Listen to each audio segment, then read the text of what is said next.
no tienes que mirar mucho más allá de los titulares de la prensa de hoy para saber que vivimos en un mundo peligroso. Pero, ¿qué es lo peor que podría pasar? ¿Cómo sería la mayor amenaza que enfrenta nuestra civilización? ¿Acabaría con nuestra sociedad? ¿Destruiría nuestros valores? ¿Habría sobrevivientes? Esto es, ¿qué pasaría si...? Y esto es lo que sucedería si una bomba nuclear explotara en Washington, D.C.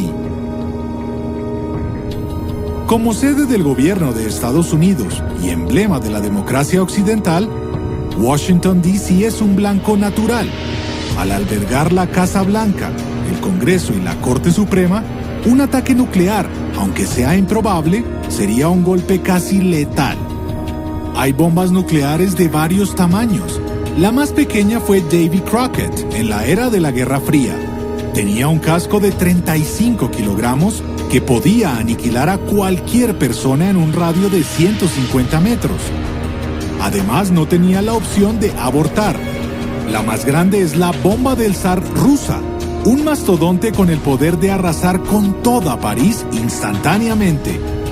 Pero en este escenario, la bomba que desciende sobre Washington tiene un rendimiento de 10 kilotones, algo menos que la Little Boy de Hiroshima, la primera bomba nuclear alguna vez lanzada. Solo un destello de luz cegadora y todo un sector de la ciudad inmediatamente desaparece. De hecho, cualquier zona en un radio de 16 kilómetros quedaría fácilmente reducida a escombros. Una explosión de este tamaño lanzaría vidrios rotos a una distancia de hasta 5 kilómetros en 10 segundos. La red eléctrica de Washington colapsaría y la onda electromagnética de la bomba dejaría sin funcionamiento a cualquier teléfono o dispositivo electrónico a 3 kilómetros de distancia. Luego de una detonación nuclear, el instinto humano podría volverse nuestro peor enemigo. Muchas personas correrían al lugar de la explosión, con la esperanza de rescatar o reunirse con sus seres queridos. Otros tomarían las carreteras para poder escapar. Pero un sótano con paredes de concreto y no un automóvil es realmente tu mejor opción para sobrevivir. Los vientos de la atmósfera alta, que se mueven mucho más rápido que cualquier cosa en la superficie terrestre, esparcirían el mortal polvo radiactivo mucho más allá de la zona de la explosión. La lluvia nuclear podría viajar a una velocidad de hasta 160 kilómetros por hora, o incluso más rápido. A 32 kilómetros de distancia, la gente tendrá algo menos de 20 minutos antes de que la lluvia radiactiva los alcance. Dependiendo de las condiciones atmosféricas, esta nube tóxica podría llegar en forma de arena, ceniza o lluvia de algún color. Quienes no logren encontrar refugio poco después de ver estos efectos colaterales, aumentarían su probabilidad de estar expuestos a esta radiación nociva y a sufrir cáncer en el largo plazo. Gracias a la tecnología mejorada en las últimas décadas, el sistema público integrado de alertas y advertencias es capaz de llegar a la mayoría de afectados en una zona de desastre a través de varios medios. Pero las evacuaciones serían una pesadilla logística. Los rescatistas primero tratarían de reubicar a quienes están en los peores refugios. La evacuación tendría que darse en varias fases para evitar el hacinamiento, pues la mayoría de las rutas atravesarían pasajes cubiertos, como túneles subterráneos o vestíbulos de edificios. Para complicar aún más este escenario, los socorristas estarían ocupados con cientos de incendios que azotarían amplias extensiones de tierra en la superficie. En los 5 primeros días después de la explosión, cualquier persona en un radio de 128 kilómetros del lugar de la detonación tendría que permanecer en refugios acondicionados para protegerse de los posibles efectos a largo plazo de la radiación. Aunque la industria agrícola del nororiente de Estados Unidos estaría en peligro por algún tiempo, hay una gran posibilidad de que la economía estadounidense se recupere rápidamente. Después de todo, reconstruir la capital del país requerirá una gran mano de obra y miles de millones de dólares. Al final del día, Un ataque nuclear en Washington sería una tragedia devastadora e implicaría la posibilidad de un impacto mundial si Estados Unidos decidiera responder. ¿Crees que habría una retaliación? Déjanos tus comentarios, comparte tus ideas y no olvides pensar en una solución pacífica. Nos vemos pronto en un nuevo episodio de ¿Qué pasaría si...? El famoso río Yangtze de China ya alcanzó el nivel de agua más alto registrado en 50 años. Ahora se emitieron advertencias de inundación para los ríos Amarillo y Huai, y la temporada de lluvias en China recién acaba de comenzar. Autoridades chinas están tomando medidas extremas para controlar las inundaciones, incluyendo la explosión de terraplenes. Y en un pequeño pueblo del sur del país, más de 10.000 personas quedaron atrapadas por el agua. La preocupación por el suministro de alimentos en China va en aumento. Inundaciones en las regiones del sur y el centro y una fuerte sequía en el norte redujeron enormemente los cultivos viables del país. 2 hackers afiliados al Partido Comunista Chino fueron acusados en Estados Unidos de robar propiedad intelectual, incluyendo información relacionada con el virus. Y $60 millones en efectivo fueron encontrados en la casa de un funcionario chino. Ocurrió mientras lo investigaban por corrupción, y no es el único caso. Bienvenidos a China en Foco, soy Julián Bertone. Las inundaciones llevan casi 2 meses causando estragos en China. El famoso río Yangtze del país ya alcanzó el nivel de agua más alto registrado en medio siglo. Pero si la historia sirve de indicador, la temporada de lluvias en China acaba de comenzar y suele durar desde la segunda mitad de julio hasta la primera mitad de agosto. Se emitieron alertas de inundación para los 2 ríos más largos del país, el río Amarillo y el río Yangtze, y también para el río Huai. El río Huai está situado entre los ríos Yangtze y Amarillo. Se lo apoda el río más difícil de manejar en China, gracias a su tendencia a desplazarse y moverse. El martes se emitió una alerta de inundación de nivel rojo, el nivel más alto posible. La segunda mayor inundación del río Yangtze este año se registró en la presa de las Tres Gargantas durante el fin de semana, pero conforme continúan las lluvias se está formando una nueva ola de inundaciones que pronto se dirigirá hacia la represa. Una franja de fuertes tormentas de lluvia en la zona se movió desde entonces más al norte. En cuanto al río Amarillo, el lunes se emitió una advertencia antes de que recibiera una segunda ronda de inundaciones. Aún así, las zonas que rodean los tramos superiores del río impusieron una respuesta de emergencia de nivel 4, el nivel más bajo y menos peligroso a pesar del peligro. El caudal del río ya alcanzó los 3.000 metros cúbicos por segundo y los expertos dicen que seguirá subiendo. El primer pico del río Amarillo se registró hace un mes, cuando el caudal alcanzó unos 2.000 metros cúbicos por segundo. El Comité del Río Amarillo predice que la crisis de la inundación se extenderá a más provincias y regiones, incluyendo Qinghai, Guangzhou, Ningxia y Mongolia Interior. Más de 10.000 personas en un pequeño pueblo del sur de China están atrapadas debido a las inundaciones. Las autoridades locales tomaron medidas extremas para hacer frente a las crecidas, como la apertura de un terraplén con explosivos. La provincia de Anhui, al sudeste de China, se encuentra ahora en una situación urgente. En una de las ciudades de la región, más de 10.000 personas están atrapadas debido a las inundaciones, esperando ser rescatadas. No tenemos comida aquí. Ahora no hay ni agua ni electricidad, nada. La inundación devastó algunos negocios locales. Muchas de las fábricas locales se ganan la vida produciendo productos de baja calidad. En algunas fábricas, el agua de la inundación se llevó todo lo que tenían. Las autoridades dicen que la mayoría de los atrapados por la inundación son niños y ancianos. El señor Yu, que trabaja en Shanghai, estaba corriendo a casa para tratar de ayudar a evacuar a sus 8 familiares que quedaron atrapados en el segundo piso de su hogar. El agua inundó el primer piso de nuestra casa.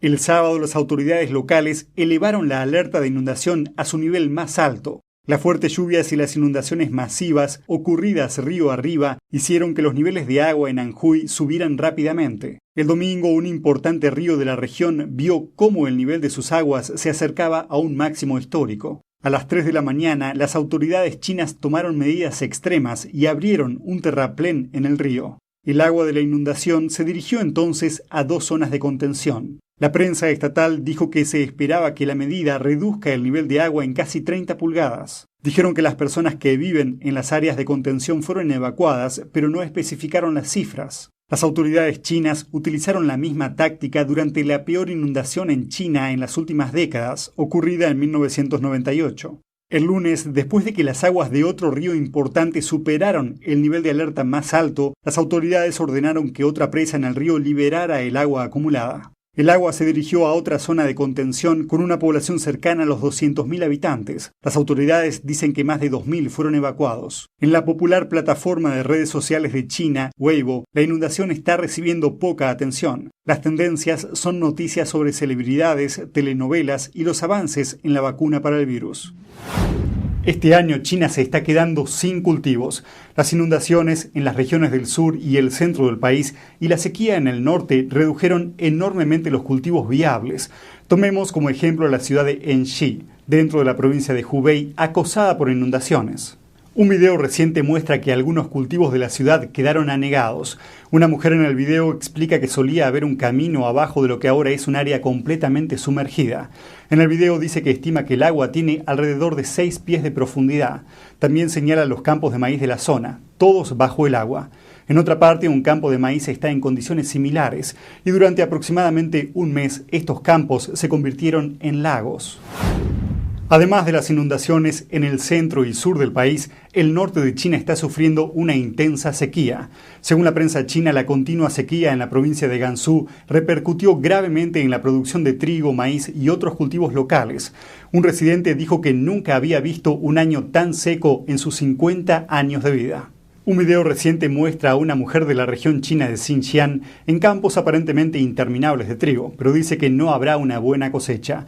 Eso es porque los cultivos murieron debido a la sequía. Y en las provincias de Heilongjiang y Liaoning, al noroeste del país, los cultivos están sufriendo temperaturas extremas.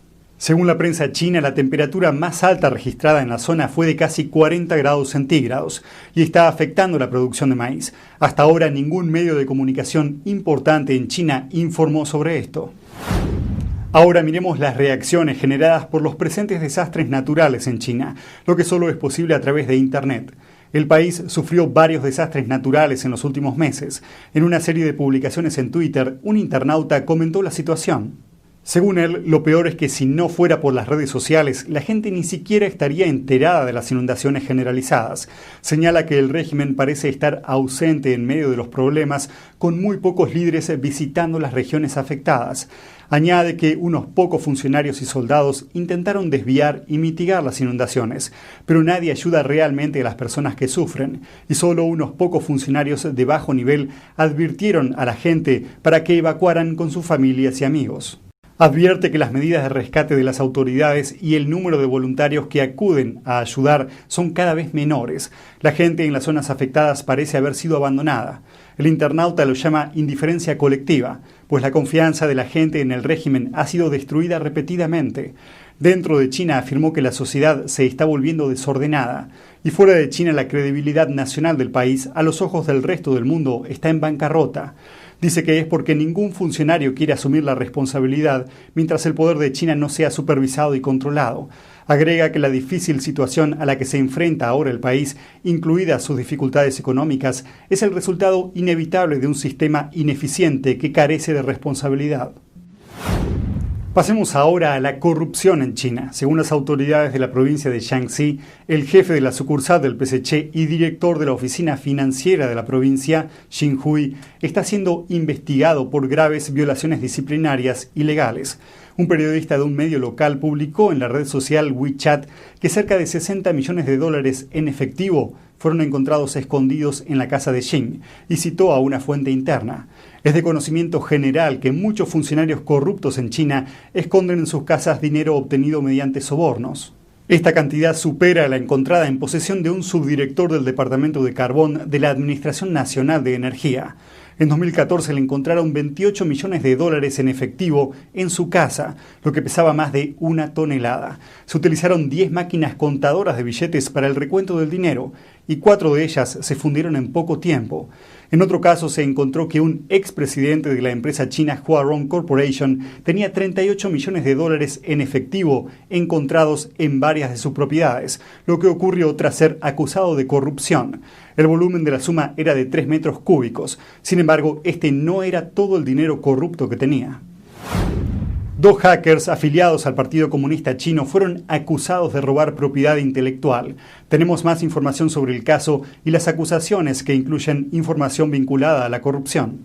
El Departamento de Justicia de Estados Unidos dijo que los 2 piratas informáticos que forman parte del Ministerio de Seguridad del Estado de China robaron cientos de millones de dólares en secretos comerciales, propiedad intelectual y otra información valiosa a nivel mundial. Al parecer, también fueron tras información relacionada con COVID-19. The campaign targeted intellectual property and confidential business information held by the private sector, including COVID-19 related treatment, testing, and vaccines. Ambos hackers también están acusados de robar información privada de los chinos que se oponen públicamente al régimen comunista, organizadores comunitarios de Hong Kong y otros datos. As I said earlier, they have done this partially for their own personal gain, it would appear, but also for the obvious interest of the People's Republic of China's Ministry of State Security. Esta acusación es parte de una iniciativa del presidente Trump sobre China lanzada en 2018, que tiene como objetivo contrarrestar el espionaje y otras formas de infiltración llevadas a cabo por el régimen. El subdirector del FBI dice que la presente acusación es una advertencia. We're bringing these charges today to put the Chinese leaders directing these cyber attacks on notice. El FBI está buscando cualquier información sobre el paradero de los 2 sospechosos. El senador Josh Hawley quiere saber si las compañías estadounidenses están usando mano de obra esclava en sus productos. Presentó un proyecto de ley después de que un nuevo informe indicara que algunas grandes corporaciones podrían estar beneficiándose del trabajo forzado en China. El senador Josh Hawley presentó un proyecto de ley para asegurarse de que las grandes empresas estadounidenses no utilicen mano de obra esclava en las cadenas de suministro. La ley de certificación de empresas libres de esclavos amplía los requisitos de transparencia de las cadenas de suministro y ordena auditorías regulares. También exige a los CEOs que certifiquen que los productos de sus compañías no dependen de trabajo forzado o esclavo. Las empresas que no cumplan con estas normas básicas serán penalizadas. El proyecto de ley se origina a partir del informe de un grupo de expertos australianos que dice que más de 80 empresas fueron vinculadas al trabajo forzado en China. Algunas de las compañías implicadas en el informe fueron Amazon, Nike, North Face, BMW y Gap. Hawley escribió en Twitter: desafío a todas las grandes corporaciones estadounidenses que fabrican productos en China o en otros lugares a que garanticen que están libres de esclavitud, que no dependen ni dependerán del trabajo forzado y esclavo. El régimen comunista chino es bien conocido por usar prisioneros de conciencia en sus campos de trabajo. 2 de los mayores grupos objetivos son los practicantes de Falun Dafa y la etnia uigur. La oficina de Hawley escribió que los problemas se extienden más allá de China. Por ejemplo, Starbucks y Nespresso dependen de trabajadores brasileños mal pagados, a los que se les niegan necesidades básicas como comida y agua.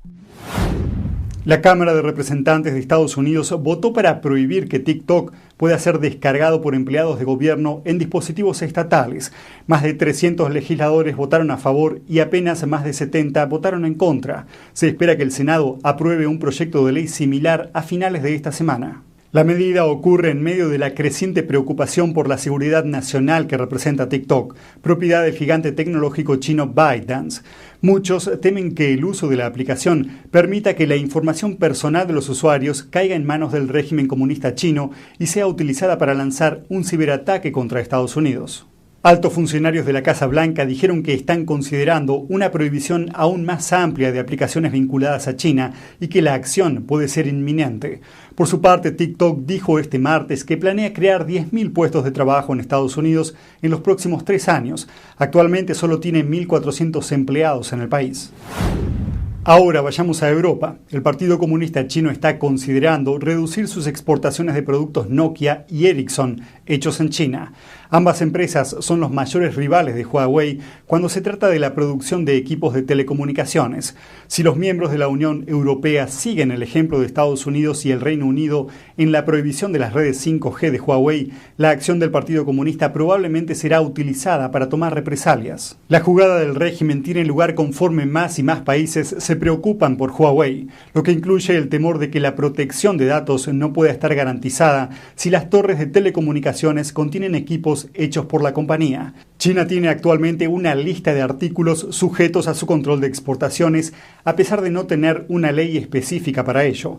Estas restricciones son tomadas y aplicadas por el PSC.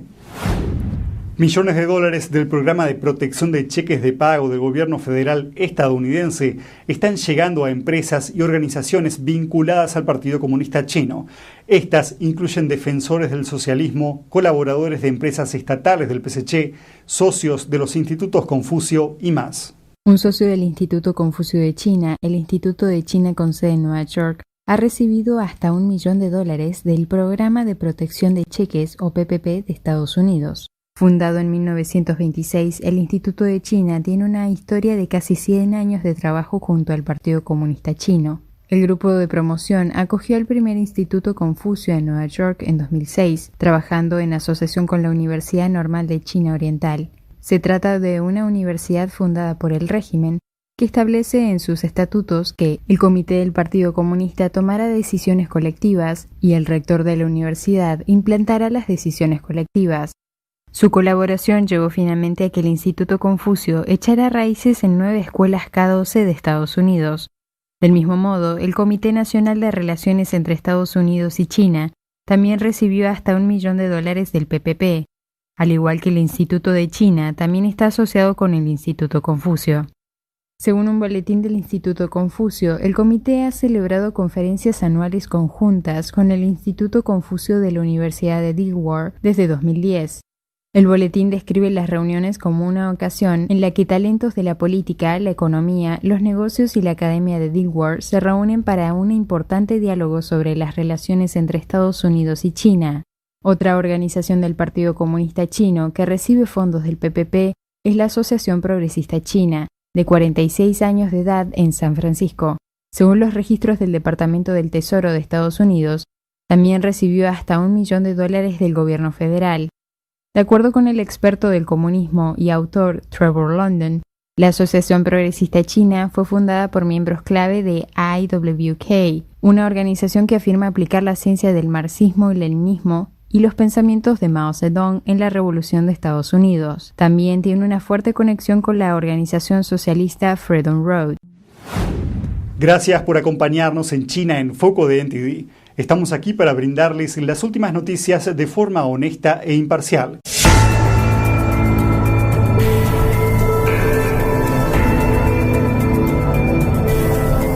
El hambre, una señal inequívoca de los últimos tiempos.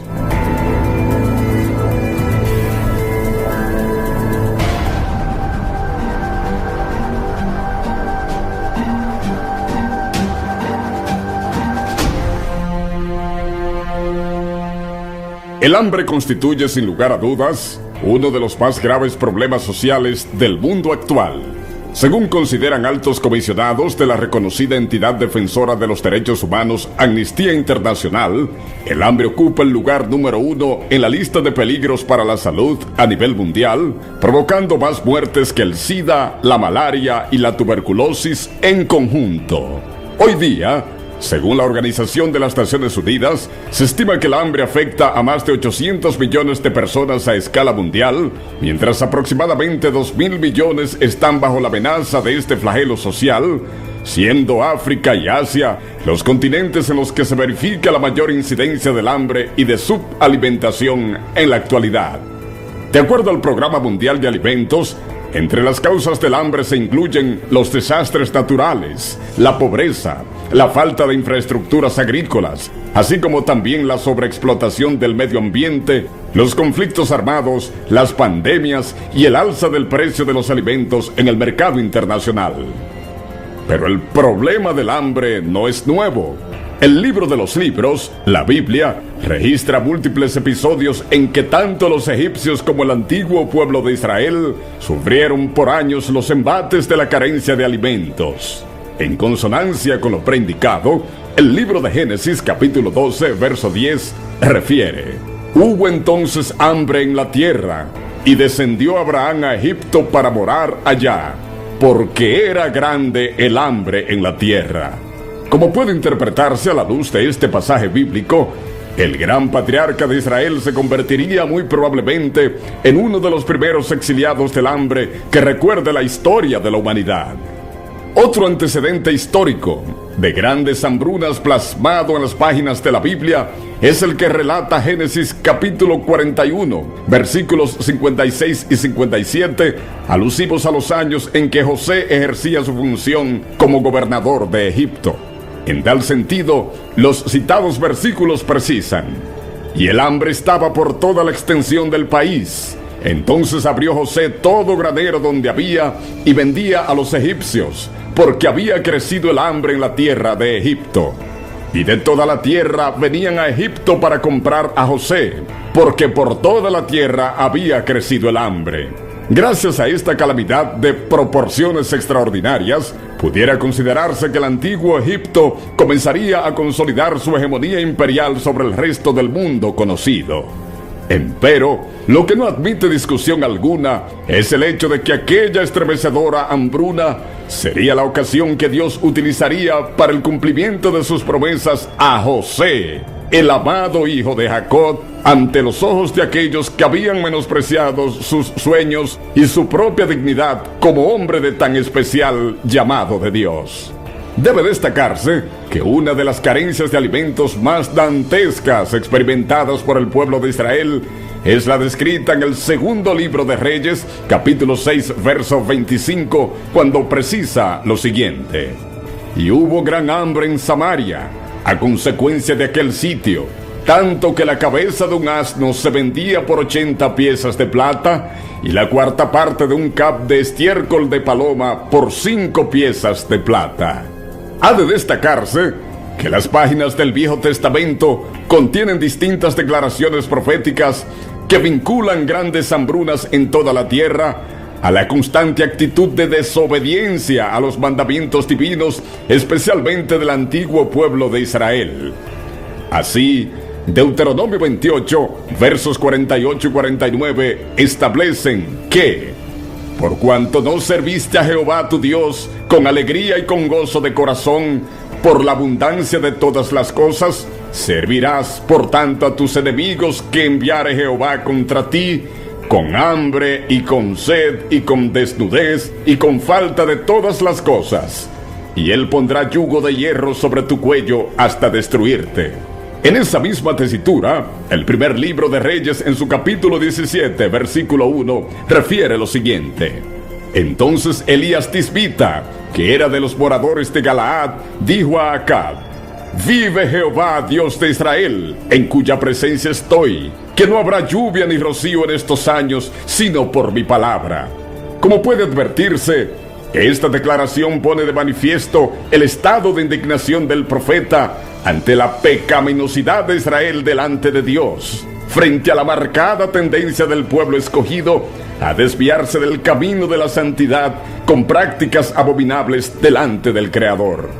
Es oportuno recordar que la era moderna también ha sido testigo de catastróficas crisis alimentarias en distintas latitudes del mundo. Una de esas experiencias tristemente inolvidables corresponde a la entonces colonia británica de Irlanda, que durante la década de los años 40 vería fallecer aproximadamente 1 millón de personas a raíz del colapso de su producción de patata, considerada como la base alimenticia de su dieta diaria. Asimismo, son memorables las decenas de millones de muertes en la China popular maoísta de finales de los años 50, al igual que como ocurriera en la Unión Soviética, bajo el régimen de Joseph Stalin, a partir de los años 30, en ambos casos, según estudiosos del tema, como resultados de las desacertadas políticas económicas y sociales puestas en marcha por los citados líderes comunistas. Debe enfatizarse que la expansión progresiva del problema del hambre por todas las regiones de la Tierra durante los últimos años no debe generar una preocupación meramente humanista, motorizadora de un resurgimiento de la lucha por la justicia social en el mundo, sino que, sobre todo, habrá de ser interpretada como una clarinada que anuncia el cumplimiento de la profecía de Jesús contenida en el Evangelio de Mateo, capítulo 24, versículo 7, cuando declara: porque se levantará nación contra nación, y reino contra reino, y habrá pestes, y hambres, y terremotos en diferentes lugares. Al margen de las posturas de algunos eruditos en cuanto al alcance de esta profecía, la misma se hace cada vez más real en el actual momento de la historia humana. Sin importar los factores que la determinen, el hambre se constituye en una amenaza cada vez más latente sobre millones de personas en el planeta, sin que se vislumbren fórmulas humanas que permitan la solución de este problema social, contemplado en el plan divino como un medio para la revelación al mundo del discurrir de los tiempos finales y del tan glorioso retorno del Mesías.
El coronavirus dejó hasta la fecha más de 200.000 infectados, más de 9.000 muertos, miles de millones de dólares en pérdidas económicas y un mundo paralizado. Pero ¿cómo llegamos hasta acá? El 31 de diciembre de 2019, la Organización Mundial de la Salud reporta los primeros casos de neumonía detectados en la ciudad china de Wuhan, de un virus hasta el momento desconocido. El 1 de enero de 2020, China cierra un mercado mayorista de mariscos ante la sospecha que los animales salvajes que se vendían ahí podían ser la fuente de la infección. 6 días después, confirman la identificación del virus como un nuevo coronavirus. El 11 de enero, la Comisión de Salud de Wuhan ya contabiliza 41 infectados y anuncia la primera muerte provocada por el coronavirus. 2 días más tarde, se registra en Tailandia el primer caso fuera de China de un hombre que había llegado de Wuhan. Thailand has reported the first case of the Wuhan coronavirus found outside of China. El 16 de enero, el virus llega a Japón a través de un hombre que había viajado a China. Al día siguiente, China confirma la segunda muerte por coronavirus y Estados Unidos implementa controles en los aeropuertos. El 20 de enero, China ya reporta 139 casos y la muerte de una tercera persona. Un día después, el virus llega a Australia y a Estados Unidos. Se corroboró hace apenas algunos minutos el primer caso de coronavirus en Estados Unidos. El 22 de enero, Wuhan, tras conocerse que el número de muertos aumentó a 17 y que los contagiados llegan a 547, anuncia el cierre de sus aeropuertos. Al día siguiente, la Organización Mundial de la Salud asegura que el coronavirus no constituye una emergencia internacional de salud pública, mientras China aísla a 11 millones de personas. El 24 de enero, el virus llega a Europa. Francia es quien registra el primer caso, mientras China arranca la construcción en tiempo récord de tan solo 10 días de un hospital para los afectados. Para el 25 de enero, el número de infectados en el mundo supera los 1.000 casos y la cifra de muertos alcanza los 41. 24 horas después, los infectados son más de 2.700, los muertos llegan a 80 y México registra el primer caso. De modo que tenemos ya un caso confirmado de coronavirus. Consideraríamos que es el caso índice. El individuo está en condiciones de salud estable, tiene una enfermedad leve. El 30 de enero, Estados Unidos confirma el primer contagio de coronavirus de Wuhan, transmitido de persona a persona. Los infectados ya son casi 10.000, los muertos 170 y más de 20 países por fuera de China ya registran casos. La Organización Mundial de la Salud declara al coronavirus una emergencia internacional de salud pública. El 31 de enero, Donald Trump le niega la entrada de Estados Unidos a los extranjeros que viajaron a China en los últimos días. Al día siguiente, aparecen los primeros casos en Rusia, Suecia y España. El 2 de febrero, anuncian en Filipinas la primera muerte por fuera de China por coronavirus desde que empezó el brote de la enfermedad. The Philippines has reported the first death from the new coronavirus outside of China. 2 días después, el ministro de Salud de Japón anuncia que 10 personas a bordo del crucero Diamond Princess tienen casos confirmados de coronavirus y el barco queda en cuarentena. El 7 de febrero, el médico de Wuhan que había alertado en diciembre de 2019 sobre un virus similar al SARS y que fue silenciado, muere por el coronavirus.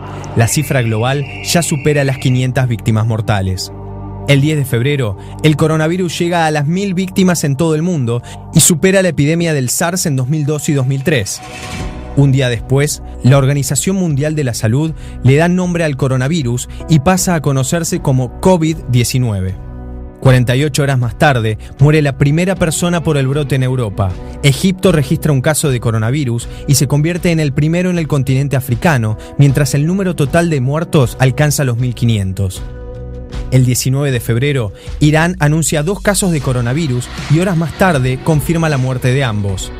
El 21 de febrero se registra un aumento exponencial de los casos de infectados en Corea del Sur, superando los 200, y vinculan el contagio a una secta religiosa. Postrado de rodillas, el líder de la secta Shincheonji pide perdón por los casos de coronavirus en Corea del Sur. 2 días después, Italia anuncia su primera víctima y el número de infectados pasa de 5 a 150 en pocos días. Cierran las escuelas y los eventos públicos y deportivos se cancelan. El 26 de febrero llega el primer caso de coronavirus a Sudamérica. Brasil confirma que un hombre que volvió de Italia dio positivo. O paciente chegou assintomático, sem nenhum tipo de sintoma febril ou de tosse ou de gripe. El 29 de febrero, cuando el número de casos globales de infectados llega a 87.000, Estados Unidos registra su primera muerte. Lo estamos enfrentando de manera muy profesional. Nuestro país está preparado para situaciones como estas y esperamos que no se transforme en una circunstancia mayor. Será un hecho menor, pero sea cual sea, estamos bien preparados. Al 2 de marzo, el número de víctimas a nivel mundial supera los 3.000. Los contagiados alcanzan los 90.000, pero en Wuhan empiezan a disminuir los casos y cierran uno de los 16 hospitales provisorios para tratar el brote. El 3 de marzo, en Argentina, se confirma el primer caso de coronavirus en el país. También Chile registra su primer caso, mientras España anuncia su primera muerte y la Organización Mundial de la Salud sube la mortalidad del virus del 2 al 3,4%. El 7 de marzo, un hombre de 64 años que había estado en Francia muere en Buenos Aires y se convierte en el primer caso mortal registrado en América Latina, cuando el número global de muertes es cercana a 3.500. Primer muerto por coronavirus en la Argentina.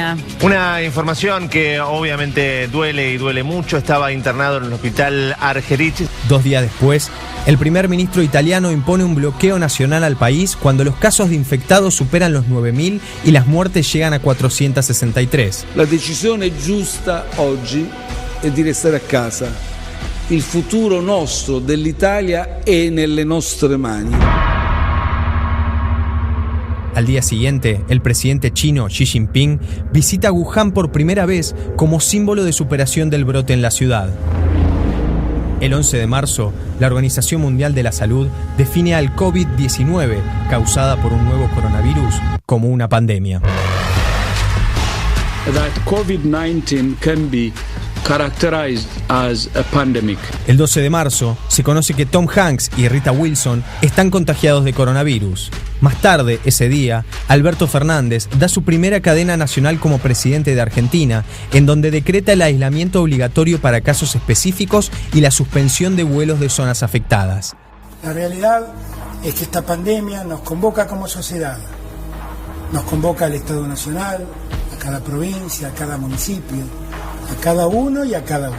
Por eso dicté un decreto de necesidad y urgencia que amplía la emergencia pública en materia sanitaria. Al día siguiente, el número de muertos alcanza los 4.700. El 14 de marzo, el presidente de Estados Unidos declara una emergencia nacional y autoriza una ayuda de $50.000 millones. Artistas, deportistas y referentes mundiales le piden a la población que se queden en sus casas. Hi, my name is Chris. I had an idea that we could call this thing Together at Home. El 15 de marzo, Argentina, con 56 casos confirmados y 2 muertes, decreta el cierre de fronteras y suspende las clases en todos sus niveles. Al mismo tiempo, Italia suma 368 muertes en un día y eleva el número de muertos a 1.809, siendo el segundo país después de China con más fallecidos y el que registra la mortalidad más alta. El 16 de marzo, el número de muertos global supera los 6.500. 17 de marzo, se suspende el fútbol argentino, la Copa América y la Eurocopa. Francia decreta cuarentena obligatoria y cierra las fronteras. España registra más de 2.000 contagios y 150 muertos en 24 horas. Y Brasil suma su primera víctima. 18 de marzo, Argentina, con 79 contagiados, anuncia medidas económicas para resguardar las industrias perjudicadas. Estados Unidos inyecta $800.000 millones para salvar los mercados. Los especialistas calculan que el distanciamiento social podría ser necesario más de un año. Y China anuncia que consigue los primeros resultados positivos de una vacuna contra el coronavirus. 19 de marzo. Italia rompe el récord mundial de víctimas en 24 horas con 475 muertos. Brasil se posiciona como el país latinoamericano con más muertes. Estados Unidos cierra su frontera con Canadá. Alemania declara una crisis socioeconómica comparable a la Segunda Guerra Mundial. Y Argentina declara la cuarentena general obligatoria. Esto quiere decir que a partir de ese momento nadie puede moverse de su residencia. Cuarta víctima fatal de coronavirus en la Argentina. The epicenter of the COVID-19 pandemic is still in Europe. Todavía se desconocen los alcances de la pandemia que puede cambiar el mundo. Mucha atención porque hace pocos minutos la Organización Mundial de la Salud declaró pandemia por el COVID-19. Doctor Carlos Francisco, entréguenos la información con respecto al tema, pero primero explíquenos qué es una pandemia. Una pandemia es un estado en el cual todos los países definitivamente se ponen en alerta. Espéreme, yo estoy aquí recibiendo una información. Ningún país está exento desde el punto de vista sanitario de padecer lo que está padeciendo Italia. En tal sentido, todos los gobiernos del mundo, todos los estados, sin ninguna excepción, definitivamente deben poner dentro de sus agendas la situación del nuevo coronavirus como una prioridad en sus gobiernos. ¿Y qué fue lo que pasó en Italia? No, pues básicamente que en Italia está en cuarentena, todas las personas definitivamente están resguardadas. En Colombia se aumentan los casos, acabamos de cerrar los vuelos, sino de poner en cuarentena a todas las personas que llegan de estos países y naturalmente por la expansión que está teniendo, la Organización Mundial de la Salud dice, paremos aquí, pongamos otra vez un nuevo orden y bajo esa premisa empezamos a cursar la primera pandemia del siglo, es decir, es una situación en la cual absolutamente todos los seres del planeta estamos en riesgo de padecer esta enfermedad, la COVID-19. ¿Qué tan grave debe ser una enfermedad o un virus para que la Organización Mundial de la Salud declare esta emergencia, una pandemia? Una pandemia quiere decir sencillamente que todas las personas del mundo pues estamos expuestas a padecerla, es decir, en ningún rincón del planeta hay ningún tipo de blindaje frente a esta enfermedad. ¿Y tiene que ser muy grave la enfermedad? La enfermedad es mortal y naturalmente básicamente es trasladarse fácilmente de persona a persona, y bajo esa condición es lo que ya hemos dicho aquí siempre. Simplemente la Organización Mundial de la Salud acaba de declarar la primera pandemia mundial del siglo, la primera pandemia en el planeta del siglo XXI, y bajo esa condición definitivamente cualquier cosa es secundaria desde el plano administrativo, económico, de fronteras, migratorio y demás. Lo más seguro es que se van a cerrar fronteras, se van a cancelar vuelos y, como decíamos esta mañana, la vida nos empieza a cambiar, Aníbal. Doctor, usted es médico hace bastantes años, tiene mucha experiencia, trabaja en un hospital. ¿Esto qué significa? Significa para que la gente que trabaja en los hospitales. No, esto significa sencillamente que todos debemos ponernos en alerta, es aplicar las medidas que estamos diciendo, y bajo esa condición sencillamente pensar que todos estamos exentos. No nos cambia nada de esta mañana ahorita. No se complica, sencillamente que el país definitivamente debe priorizar la atención en esto. Ahora, yo soy médico hace muchos años, como usted dice, pero no he enfrentado sino 2 pandemias nada más. La del H1N1 y la del coronavirus, que es la misma que a su edad empieza usted a padecer. Y lo que usted nos decía hace un rato también arriba a Bogotá, y es que esto es nuevo, la gente no sabe ni qué hacer porque no conocían. Total. Bueno, doctor, entonces muchas gracias. Ya en los próximos minutos en Sitio Noticias del Mediodía nos entrega más información con respecto a esta declaración de pandemia por parte de la OMS. La Organización Mundial de la Salud es la única que declara pandemias. Hay muchas noticias sobre el brote en China y el creciente número de casos del germen amarillo que supuestamente se esparce por todo el mundo. Si bien, según las autoridades, hay razones para preocuparse y tomar algunas precauciones según sea necesario, es importante no saltar totalmente a la peor conclusión, ya que en este momento hay mucha incertidumbre y muchos rumores que pueden dificultar saber exactamente qué está sucediendo. Ya sabéis mi opinión personal sobre todo esto. Aún así, este videoprograma tratará sobre lo que puedes hacer para estar preparado ante una situación así, y darte unas pautas para manejar las cosas si la situación avanza hasta el punto en que no hay marcha atrás y que nos toque padecer lo que supuestamente sucede en China. Las epidemias, pandemias, desastres naturales, cortes de energía y escenarios del estilo tienen la capacidad de interrumpir nuestra vida diaria normal. Cuando estas cosas duran mucho o impactan a la economía mundial, tenemos el potencial de sentir un impacto significativo, a veces mucho después de lo que está sucediendo actualmente. Para que te hagas una idea, imagina un tsunami después de un terremoto. Eso puede ser perfectamente lo que pase dentro de no mucho. Y para ello debemos de estar preparados con anticipación para cualquiera de estas cosas. Para afrontar este tipo de escenarios es necesario mantener la calma y evaluar la situación a medida que avanza para actuar en consecuencia. Tratar de estar siempre un paso adelante cuidando algunos de los conceptos básicos de la preparación. Es importante saber identificar la supuesta enfermedad prevaleciente, así que conocer los síntomas es de gran ayuda. Y es importante que mantengas la calma y pienses con claridad cada acción que vayas a hacer. Los seres humanos hoy en día viajamos mucho, nos movemos de nuestra casa a nuestro lugar de trabajo, vamos a la escuela, trabajamos en lugares públicos y comemos en establecimientos diferentes, lo que significa que si la pandemia existe, eso puede exponerte a contagiarte.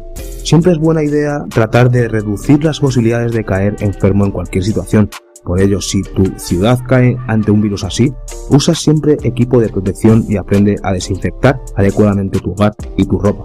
Para reducir el contagio en casos así, es indispensable lavarse bien las manos, más de 30 segundos con jabón, si puede ser jabón lagarto, o bien con un jabón con más de 60% de alcohol. Evita tocarte los ojos, la nariz o la cara si no te has lavado bien las manos. Lleva contigo desinfectante y úsalo según sea necesario. Evita el transporte público. Si hay un brote, camina o ve en bicicleta. Aunque lo desaconsejen, usa una máscara adecuada tipo N95 que filtre más del 95% de partículas. También usa mangas largas y pantalones largos. Dúchate diariamente y no uses ropa por más de un día si has estado en áreas públicas o cerca de alguien que sabes que está enfermo. Los aceites esenciales también son potentes antimicrobianos y pueden evitar enfermedades y gérmenes cuando se usan tópicamente o se difunden en el aire con un difusor de aceites esenciales. Un ejemplo sería el del orégano. Si te estás preparando por si las moscas, no te estreses, toma un pedazo de papel y comienza a construir tu plan de preparación para emergencias. Hazte estas preguntas. ¿Cuál es tu objetivo? ¿Quieres tener suficiente agua y comida para una semana o para un mes? ¿Cuánta gente hay en tu familia? En caso de pérdida de energía o gas, ¿tendrás una forma de cocinar? ¿Alguien en tu hogar toma medicamentos que no se pueden conseguir fácilmente? Las respuestas a estas preguntas te ayudarán a identificar qué es lo más importante para tu supervivencia y te hará crear una lista de exactamente lo que necesitas. Si la cosa se pone fea, seguramente establecerán cuarentenas obligatorias y cerrarán ciudades enteras, por lo que tener suficientes suministros de todo tipo, como alimentos y bebidas, para quedarte en casa durante al menos 15 días es indispensable para estar preparado en una situación así. Asegúrate de tener los suficientes suministros para vivir dignamente si nos obligan a quedarnos en casa por un periodo de tiempo prolongado. De esto ya os he hablado en vídeos anteriores que os dejo al final de este mismo. En una situación así es importante saber por dónde tirar, sobre todo para no hacernos más dependientes de lo que ya somos del sistema. Si pasa como en China, que llevan más de un mes y medio en cuarentena, y pides tus suministros por correo, deja reposar al sol al menos durante 20 minutos los paquetes. Muchos virus no sobreviven mucho tiempo en el aire, y menos bajo los rayos del sol. Si llegamos al punto de China, desde mi humilde opinión, es mejor hacer todo lo posible para poner en cuarentena a tu familia del resto de la sociedad, tanto como sea posible durante la epidemia. Si tiene un buen suministro de alimentos, un buen suministro de agua, suministros médicos, entretenimiento, cocina, combustible para calefacción y comida para mascotas, esto te permitirá permanecer en tu lugar con relativa comodidad y no sentirte tentado a salir. Puede que no parezca algo importante durante los brotes de enfermedades graves, pero el aburrimiento y el aislamiento puede ser tu peor pesadilla. Es probable que si sufrimos una epidemia nos quedemos atrapados en un espacio pequeño con toda nuestra familia durante mucho tiempo. Tener juegos de mesa, juegos de cartas, manualidades, libros, películas, documentales e incluso videojuegos ayudará a aliviar la frustración y a pasar el tiempo. Sobre todo, mantente cuerdo. Si bien las personas tienen que trabajar y ganarse la vida, si una pandemia alcanza este nivel, no sería sorprendente ver algunos negocios cerrados temporalmente. Si todavía se espera que trabajes, entonces lo que te puedo decir es que te esfuerces al máximo para protegerte. La moral será baja y la gente estará desesperada. Y hay muchas cosas a tener en cuenta si sucede una situación así. Almacena medicamentos para el dolor, la fiebre, la diarrea, los vómitos y las infecciones respiratorias, así como tener suministros médicos y aprender a usarlos. Almacenar combustible para fuentes alternativas de cocción, calefacción y luz en caso de que interrumpan los servicios públicos, tener más de una forma de comunicarte con otras personas fuera de tu hogar. Y si caes enfermo dentro de tu hogar, configura un área de cuarentena y una sala de enfermos. Este lugar tiene que tener de todo: agua, comida, medicamentos y entretenimiento. Además, si sucede lo impensable y las autoridades han perdido el control de la situación, habrá escenas apocalípticas y seremos testigos de algo de lo que nadie le gusta hablar, pero tener un plan de entierro seguro que puede ayudarnos. Cuando ocurra un brote es probable que sea demasiado tarde para reunir todos los suministros necesarios, así que estar preparado para ello y saber lo que necesitas para seguir para adelante te hará sobrevivir. Ser consciente de la gravedad de una situación así y de lo que se puede hacer para sobrevivir ante una pandemia te brinda una gran ventaja para prosperar. Hay que ser más autosuficientes. La vida no puede ser estática, por mucho que nos quieran hacer pensar así. Porque aunque no lo creáis, los seres humanos estamos constantemente aprendiendo a cómo ser más autosuficientes y capaces de cuidarnos a nosotros mismos y a nuestras familias ante cualquier situación. Ante todo, es mejor prevenir que curar. Lo más importante en una situación así es no entrar en pánico. Si la cosa se pone fea y eres de los míos y has acumulado tus suministros antes de una emergencia, evitarás las largas colas y el inevitable pánico que puede suceder en una situación así.